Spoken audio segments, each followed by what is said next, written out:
Bonjour. Hier 7 mars 2024, les chefs d'état-major de l'AES se sont retrouvés à Niamey en vue d'opérationnaliser une force commune dans le cadre de la lutte contre le terrorisme. Alors, l'idée d'une force commune dans la sous-région ou du niveau régional pour lutter au Sahel, pour lutter contre le terrorisme, n'est pas en soi une idée nouvelle. Elle date du feu président Amadou Toumani Touré, à l'époque il avait dit. Ensuite, ça a été repris par le président Abdelaziz de la Mauritanie et Al-Ghazani. Les deux, ils l'ont repris à leur compte, bien évidemment. Et ensuite, il y a l'Algérie aussi a repris d'une certaine manière, en sa manière. Voilà. Et maintenant, on est parvenu maintenant avec l'AES on est en train de mettre en place une force commune de lutte contre le terrorisme. Alors, en soi, c'est une bonne chose. Mais comme je l'ai dit dans mes vidéos antérieures, en fait, c'est-à-dire le problème en soi, l'idée en soi n'est pas nouvelle. Ce qui va faire la différence, peut-être cette fois-ci, c'est le fait que dans les autres formes ou dans les autres coopérations comme le G5 Sahel, ça n'a pas fonctionné parce que, comme je l'avais souligné, c'est que certains pays n'étaient pas attaqués par le terrorisme, en fait. Et qu'ils avaient intégré juste cette force, non pas pour lutter contre le terrorisme, je suis cité notamment la Mauritanie. Donc l'objectif des Mauritaniens dans l'affaire, c'était de devenir également un hub militaire en fait. Et donc un point focal en fait, parce que l'académie militaire de Nouakchott, essaie de profiter de ce tour-là pour devenir une référence régionale et internationale en matière de lutte contre le terrorisme. C'était l'objectif des Mauritaniens. Alors, si on se met, l'Algérie aussi, dans sa forme de coopération, puisqu'elle a aussi essayé de mettre en place une structure par semblable, pour lutter contre le terrorisme. Donc l'objectif, c'était un peu, l'Algérie, c'était pas la question économique qui intéressait plus l'Algérie, mais c'était plus l'auréole géopolitique, ou du moins l'influence géopolitique que cette direction ou cette institution pouvait l'offrir. Et à l'international, bien évidemment. Alors, donc nos trois États, le Mali, le Niger, le Burkina Faso, en décidant de se mettre ensemble pour lutter contre le terrorisme, c'est à saluer, comme je l'ai dit tantôt, mais ça ne suffit pas. Puisque, en fait, ce qui manque, c'est réellement une certaine vision de la chose, en fait, même de l'analyse, en fait. Puisque je pense que il n'y a pas une bonne analyse de la situation, y compris au sein des états-majors. Ce n'est pas pour manquer de respect à qui que ce soit. Mais si vous regardez au fond, déjà, il faut identifier les sources de financement des groupes terroristes. Dans une vidéo, j'en avais parlé, il y a à peu près 7 sources de financement des groupes terroristes. Et maintenant, qu'est-ce qu'il faut faire pour essayer de les étouffer économiquement, je vais dire financièrement, les groupes terroristes. Ça, c'est un. Et dans ce cas, il faut avoir une coopération plus poussée entre les douanes des différents pays de l'AES. Et ce qui n'est pas le cas, en fait, en matière de lutte contre le terrorisme. Puisque du bétail volé au Mali, c'est vendu au Burkina Faso, le bétail volé au Burkina Faso, c'est vendu au Mali, le bétail volé au Niger, etc. Donc ça circule entre les États, ça c'est un. De deux, il y a également, ça part dans d'autres pays voisins de l'AES en fait, ou les pays limitrophes de l'AES. Alors, ça c'est un problème. La question de l'orpaillage, c'est à peu près pareil. Il n'y a pas de contrôle en fait. Et tant qu'on ne cherche pas à les étouffer d'un point de vue financier, d'un point de vue économique, ça va être très difficile. Ça c'est le premier élément. Et deuxième élément ce qu'il ne faut pas oublier en matière d'échange de renseignements, je pense que le travail, il y a pas, même si on voit, il y a une certaine volonté, mais je trouve que ce n'est pas suffisamment poussé. Puisque même à l'intérieur de nos capitales, on sait que de part et d'autre des frontières, qu'il y a des gens qui les soutiennent en fait. Et donc, en termes d'échange de renseignements, il y a beaucoup de lacunes. Et sur le plan militaire ou tactique ou stratégique, appelez ou opérationnel, appelez ça comme vous voulez, pour que l'alliance des États du Sahel puisse gagner la guerre, je crois qu'en termes de stratégie, il y a beaucoup de, je vais dire, de lacunes en fait, ou dans la conception même d'abord de la chose, mais également d'un point de vue opérationnel.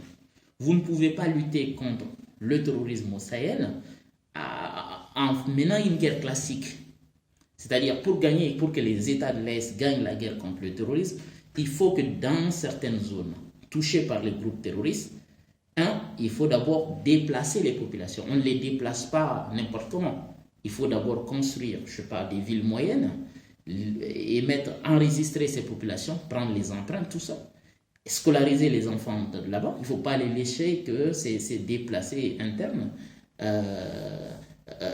dorment, je vais dire, dans l'agglomération des villes ou dorment sur des tas d'ordures dans nos capitales ou dans nos villes.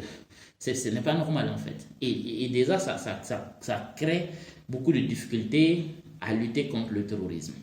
Et de l'autre aussi, il faut que, par exemple, que ces États-là, s'ils veulent lutter contre les... Donc il faut vider, il y a certaines zones, je vais le dire clairement, il faut vider certaines zones de leur population dans un premier temps. Et donc ça va faciliter, on va dire, le reste, c'est de permettre donc les militaires, ils peuvent se déplacer. Et on sait que dans ces zones-là, il n'y a quasiment que des ennemis. Ça, c'est un. Et même en termes de ravitaillement, c'est une manière de couper le ravitaillement aussi des groupes terroristes. Et aussi les moyens de financement, puisqu'ils se financent aussi sur le dos des populations, notamment à travers les diakats. Et de l'autre, ils se ravitaillent aussi, parce que tant qu'il y aura les populations là-bas, on n'aura pas le choix que de laisser le carburant aller dans ces zones, aussi les produits, on va dire, vivriers. Et donc, sur ces points, il n'y a pas de travail de fond, en fait, au niveau des États de l'AES, malgré les déclarations par-ci, par-là. Et donc, ça, c'est des faiblesses, en fait. Et de l'autre aussi, en ce qui concerne aussi ces groupes armés, on continue à tuer les terroristes, mais on a l'impression à chaque fois qu'ils arrivent à se démultiplier parce qu'ils arrivent à faire des recrutements au niveau local. Et il faut que les États de l'AES revoient leur copie, tout simplement, parce que si les populations civiles restent sur place, les groupes armés vont pouvoir faire des recrutements au sein de la population locale. Et aussi, ça expose ces populations civiles parfois à des bavures de nos forces de défense et de sécurité. Parce qu'on sait qu'il y a des populations qui ont pris fait et cause pour les groupes armés. Pourquoi? Parce que les États ont été absents pendant une dizaine d'années. Donc on ne peut pas les en vouloir comme ça. Mais ce qu'on peut faire, c'est de faire en sorte, c'est de couper ces populations des groupes armés. C'est-à-dire, au sein de ces populations, ils n'auront pas de moyens de mettre la pression sur ces populations civiles, d'une part, et d'autre part, ils ne pourront plus recruter localement. Et si on arrive à faire ça, et qu'au niveau des frontières, on arrive à établir un certain contrôle, vous allez voir tout de suite qu'on va quand même réussir à réduire au maximum le nombre de combattants. Et une fois que ce travail est fait, le reste, ça c'est des actions militaires. Et pour faire ces actions militaires, entre guillemets, ce qui a manqué, ou ce qui manque encore aux États de l'AES, même s'il y a eu des achats d'armement, c'est le fait, par exemple, qu'au sein de ces armées, les moyens de déplacement, par exemple, l'on voit que si on regarde les chiffres, même au sein de l'armée française, si vous regardez le nombre de soldats tués, en tout cas, la plupart ont été tués parce que leurs engins étaient insuffisamment blindés. Et on voit que les soldats de l'AES se déplacent même à moto. Et on les voit se déplacer avec des pick-up. Donc, si vous déplacez les populations, d'une part, pour vraiment rentrer, je vais dire, puisque nos chemins ne sont pas bitumés, donc il faut rentrer dans la brousse, c'est-à-dire dans les forêts, tout ça, dans les zones marécageuses, et il faut avoir des véhicules adaptés. Et sur ce plan, il faut que au niveau des états-majors, qu'on puisse réfléchir, en fait. Puisque si on a des véhicules adaptés, on peut aller, c'est-à-dire des véhicules qui sont adaptés aux zones minées, on va avoir moins de pertes au sein de nos troupes. Et d'autre part, en termes d'efficacité aussi, on peut aller les chercher là où ils sont, puisque maintenant, la plupart tous les États de l'AES sont équipés de drones. Donc les drones sont là. Et les hommes, ils ont des véhicules qu'il faut, pas des véhicules pick-up, hein, puisque les pick-up, c'est des cercueils roulants. Les motos, ça ne va pas non plus. Voilà. Et le reste, c'est les fantassins qui sont dotés de moyens de détection des mines, d'une part, et ces fantassins, plus ceux qui vont l'armée de terre, enfin, on va dire plus les autres corps, ils vont ensemble mener des opérations, on va dire, dans les de nettoyage, en fait, des postes de groupes terroristes, en fait. Et donc, sans cette coordination et sans cette stratégie, il va être très difficile pour les États de l'Est de venir à bout des groupes terroristes. Et il ne faut pas se leurrer, ces groupes terroristes, je l'avais dit dans une de mes vidéos également, c'est que les groupes terroristes qui sont au niveau de l'AES sont financés, entraînés et tout simplement guidés.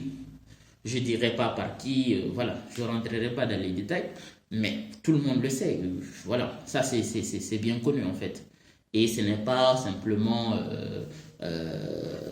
au Sahel, hein, c'est commun à tous les groupes terroristes dans le monde. Ils ont des sponsors, voilà, soit dans les pays voisins, soit des pays lointains. Ça, c'est assez clair. Et donc, c'est aux États de l'AES de former surtout, de créer des unités, par exemple, hein, d'élite. Surtout, c'est ceux qui peuvent faire le travail. Si le Mali donne 3500 hommes, le Burkina donne 3500 hommes, le Niger donne 3500 hommes, on peut les former, même si c'est des gens qui n'ont jamais été militaires, on peut les former en moins d'un an, les aguerrir, donc les former, les aguerrir et les équiper avec tout ce qu'il faut. Mais pour ce faire, pour que le travail soit efficace, je le dis, il y a des zones dans nos États, que ce soit au Mali, que ce soit au Burkina Faso, que ce soit au Niger. Si vous voulez lutter contre les terroristes, vous n'avez pas le choix que de procéder à un déplacement des populations, au moins de manière temporaire. Ça va permettre, quand on va les déplacer, comme je dis, il ne s'agit pas de les déplacer pour les déplacer. Il faut les déplacer, les loger en famille. Comme je dis, on peut créer des villes moyennes, hein, ça peut aller au bout de 6 mois, on peut créer une ville moyenne, c'est tout à fait faisable. Et donc les loger là-bas et aussi faire un travail d'investigation pour savoir qui a travaillé pour quel groupe terroriste. Il ne s'agit pas de punir, mais il faut déradicaliser aussi les gens. Et dans une nouvelle vidéo, je reviendrai sur quelle stratégie pour les États de l'AES ou pour les armées de l'AES pour vaincre le terrorisme. Je vous remercie.